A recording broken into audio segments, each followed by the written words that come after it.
प्रधानमंत्री नरेंद्र मोदी, डिक्टेटर, राहुल गांधी, साधारण, सरल। दिग्विजय सिंह, दिग्विजय सिंह के लिए तो मैं यही कहूँगा कि बुद्धिजीवी, ममता बनर्जी, लड़ाकू, अरविंद केजरीवाल। चोर। और क्यों, आपने तो उनके साथ काम किया है। तो तभी तो कह रहा हूँ, बाकियों के बारे में इतना नहीं जानता हूँ, मगर भाई जिसके साथ काम किया तो सामने देख लिया कि भाई किस तरह से चोरी हो रही है, किस तरह से बेईमानी हो रही है।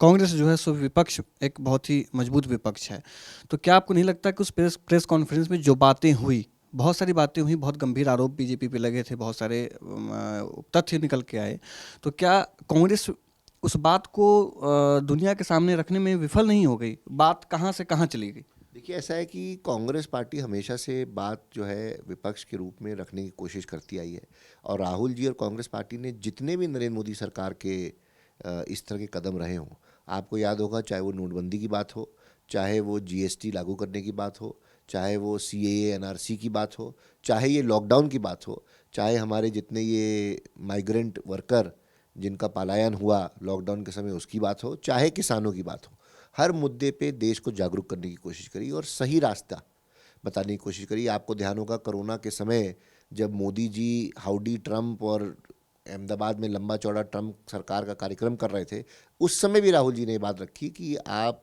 सावधान हो जाइए, और इस समय पूरे दुनिया में एक ये बड़ी आपदा जो है आ रही है महामारी के इसकी, और इसमें देश को बचने की ज़रूरत है। उस समय नरेंद्र मोदी की सरकार भी काम नहीं कर रही थी, और आज नरेंद्र मोदी की सरकार इस किसान के काले कानून को लेके आज खुद फंस गई है, क्योंकि नरेंद्र मोदी जी का तो सरकार का जो मैं समझता हूँ कहना यही है कि नोटबंदी की और उसके बाद बोल दिया देश के लोगों को समझ नहीं आया, आपके फ़ायदे में था। जीएसटी लागू किया, व्यापारियों को बोल दिया ये आपको समझ नहीं आया, आपके फ़ायदे में है। सीएए एनआरसी किया, मुसलमानों को बोल दिया ये आपको समझ नहीं आया, आपके फ़ायदे में है। उसके बाद अपना ये लॉकडाउन कर दिया कि देश के फ़ायदे में, देश को समझ नहीं आया। अब ये किसानों को बोल रहे हैं कि भाई ये आपके फ़ायदे में, आपको समझ नहीं आ रहा। तो भाई आप ही बता दो कि ये सारे जो आपने जिस तरह के कदम उठाए वो किसके फ़ायदे में है। आप तो बात करते नहीं, 6.5 साल में आपने एक बार भी एक प्रेस वार्ता नहीं करी, आप कहीं पे भी लोगों के बीच में आके चर्चा करते नहीं, लोकतंत्र में बात करते नहीं। आपने लोकतंत्र के हर हर खंबे को, हर स्तंभ को नुकसान पहुंचाया पिछले 6 सालों में।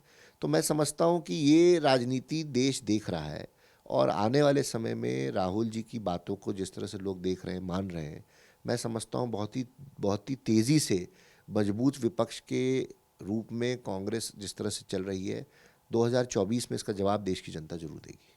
आपने कहा किसानों के बारे में बात आपने शुरू किया, जय जवान जय किसान, लाल बहादुर शास्त्री जी ने इस नारा को दिया था, और अब जो है परिदृश्य पूरा का पूरा चेंज हो चुका है। किसान सड़क पे है, किसान के साथ साथ सेना के जो रिटायर्ड जवान है वो भी सड़क पे है। आप इस चीज़ को किस तरह से देखते हैं, शास्त्री जी के नज़र से भी और वैसे कांग्रेस के नज़र से भी? देखिए, शास्त्री जी ने नारा, अमर नारा जय जवान जय किसान का दिया, और इस नारे के पीछे जो सोच रही होगी शास्त्री जी की, वो रही थी कि देश को स्वाभिमान की जरूरत थी। भारत पाकिस्तान का युद्ध हुआ था, जय जवान जय किसान से उन्होंने बराबरी जवान और किसान की करी। ये बताने की कोशिश करी कि जिस तरह किसान जवान हमारा सीमा पे हमारी सुरक्षा करता है, किसान अन्न उगाकर देश का पेट भरता है और वो देश की सुरक्षा करता है।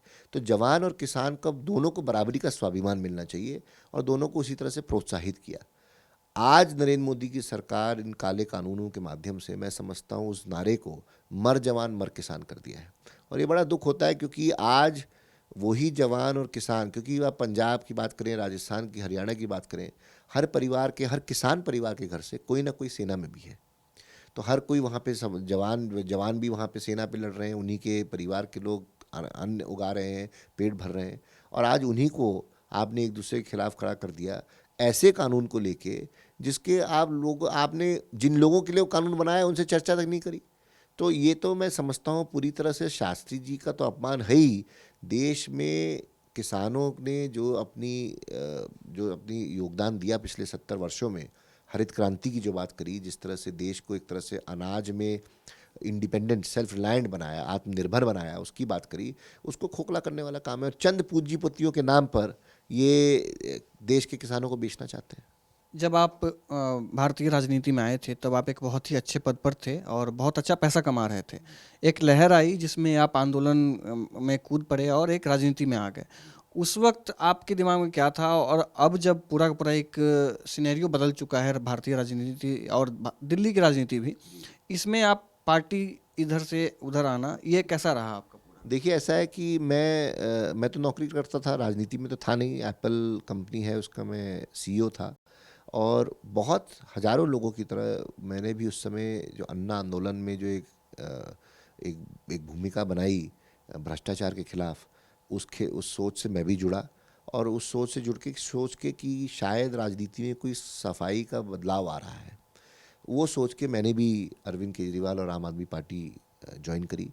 और मगर मुझे तकलीफ ये होती है कहते हुए कि कुछ ही सालों में वो जो सोच थी और जो सपना था मेरा, वो टूट गया। क्योंकि मैंने ये देखा कि जो मौजूदा राजनीति की स्थिति है, उससे भी ज़्यादा भ्रष्ट राजनीति अरविंद केजरीवाल और उसकी पार्टी कर रही है। और ये बात सामने साफ हो गई बिल्कुल जब ये टिकटों के लिए खरीद फरोख्त का काम शुरू हो गया और बेईमान लोगों को ईमानदार लोगों के मुकाबले उनके सामने हटाकर बेईमान लोगों को टिकट देने की बात होने लगी। मैंने सुना है 8-8 10-10 करोड़ रुपए टिकटों के बेचने में, खरीद फरोख्त में लिए गए हैं। और 100 करोड़ 150 करोड़ रुपए का ये राजनीति में अगर टिकट बांट के बेच के करने का काम है, तो मेरे असूल लाल बहादुर शास्त्री का पोता होने के नाते भी और देश में ईमानदारी की सोच रखने के नाते भी ऐसे लोगों के साथ मैं जुड़ नहीं सकता। और कांग्रेस देश की पुरानी पार्टी है, शास्त्री जी की पार्टी रही। और मुझे ये एहसास हुआ कि ईमानदार राजनीति से जुड़ने की ज़रूरत है, ऐसे लोगों के साथ जुड़ने की, ऐसे विचारधारा से जुड़ने की ज़रूरत है जो कि देश में बड़ा बदलाव पिछले 70 सालों में लाई है। और ये सोच के मैंने फिर कांग्रेस पार्टी ज्वाइन करी। और अब मैं कांग्रेस पार्टी में दिल्ली में जिम्मेदारी जो है कांग्रेस पार्टी की संभाल रहा हूँ कई पदों पे। बंगाल चुनाव की अगर हम बात करें तो क्या लग रहा है कि इस बार बंगाल चुनाव में कांग्रेस अच्छा करेगी, कुछ बदलाव? क्योंकि अभी जस्ट बिहार का चुनाव आया और अभी गया, आप उसमें देख सकते हैं कि कांग्रेस की क्या स्थिति रही। तो बंगाल के चुनाव में इस बार की क्या भूमिका रहेगी इसमें? मुझे लगता है कांग्रेस मजबूती से आएगी। देखिए, धीरे धीरे राजनीति में लोगों को ये समझ आ रहा है कि जो क्षेत्रीय पार्टी होती है, इनका एजेंडा एकदम अलग होता है। इनका एजेंडा खुद का विकास होता है, खुद के नेता का विकास होता है। और उसमें कहीं जो राज्य है, स्टेट है, वो पीछे रह जाता है। दूसरी तरफ भारतीय जनता पार्टी, क्योंकि बंगाल एक ऐसा राज्य है जो कि मैं कहता हूँ बुद्धिजीवियों का एक राज्य है, एक इंटेलेक्चुअल स्टेट है। और वहाँ पर उनको पता है किस तरह का जहर भारतीय जनता पार्टी और नरेंद्र मोदी की सरकार देश और समाज में बो रही है। और मैं समझता हूँ इस बार बंगाल में पूरी तरह से लोग जो है कांग्रेस पार्टी का सहयोग करेंगे, समर्थन करेंगे। और एक साफ सुथरी राजनीति, देश और राज्य को आगे बढ़ाने वाली राजनीति का सहयोग करेंगे। और मुझे लगता है कांग्रेस पार्टी बहुत ही अच्छा बंगाल में इस बार जो है अपना योगदान देगी। मैं आपसे कुछ नेताओं के नाम लूंगा और आप उसके बारे में बताइए कि आपके दिमाग में उनका नाम सुन करके क्या आता है। सबसे पहले प्रधानमंत्री नरेंद्र मोदी। डिक्टेटर। राहुल गांधी। साधारण, सरल। दिग्विजय सिंह। दिग्विजय सिंह के लिए तो मैं यही कहूँगा कि बुद्धिजीवी। ममता बनर्जी। लड़ाकू। अरविंद केजरीवाल। चोर। चोर क्यों? आपने तो उनके साथ काम किया है। तो तभी तो कह रहा हूँ, बाकियों के बारे में इतना नहीं जानता हूँ। मगर भाई जिसके साथ काम किया तो सामने देख लिया कि भाई किस तरह से चोरी हो रही है, किस तरह से बेईमानी हो रही है। तो मेरे बिल्कुल सामने है वो बात। तो वो चीज़ तो मैं देखता ही आया, तो वो तो मैं बिल्कुल बता ही सकता हूँ। मैंने आपको जैसे बताया, टिकटों की खरीद फरोख्त का बातें सुनी है, पूरे पूरे दिल्ली में, देश ने सुनी है। और आज आप कहीं चले जाइए तो कोई भी अरविंद केजरीवाल और आम आदमी पार्टी पे ईमानदारी का स्टैम्प तो नहीं लगाता। नहीं, एक एक धारा ऐसा है जो कांग्रेस को तीसरे पायदान पर रखती है। पहले पायदान पे बीजेपी को रखती है भारतीय राजनीति में, दूसरे पायदान पे आम आदमी पार्टी को रखती है, फिर तीसरे पे कांग्रेस को रखती है। देखिए, ये तो महत्वाकांक्षा है, महत्वाकांक्षा में कोई बुराई नहीं होती। मगर आम आदमी पार्टी का ग्राफ जिस तेज़ी से बढ़ा था उसी तेज़ी से गिर रहा है। पंजाब में अभी चुनाव आएंगे, वहाँ पे सफाया हो जाएगा। अलग अलग राज्यों में जाने की बात कर रहे हैं। ये बी टीम है भारतीय जनता पार्टी की। भारतीय जनता पार्टी के माध्यम से इनको सहयोग मिलता है, मैंने सुना है फंड मिलता है अलग अलग जगहों पे कि सेक्युलर पार्टीज़ को, सेक्युलर ऑल्टरनेटिव को कमज़ोर किया जाए। तो ये बी टीम है अरविंद केजरीवाल और आम आदमी पार्टी, भारतीय जनता पार्टी की। तो मैं समझता हूँ कि आप जल्द देखेंगे बाकी राज्यों में, चाहे इनके सपने रहे हों पंजाब का मुख्यमंत्री बनने की, गोवा की राजनीति करने की, उत्तराखंड की, यूपी की करने की, ये सब करी धरी रह जाएगी और ये एकदम जो है विफल होकर शून्य पे आ जाएंगे। हमारे साथ थे आदर्श शास्त्री जी। आप देखते रहिए टाइम एट कैपिटल।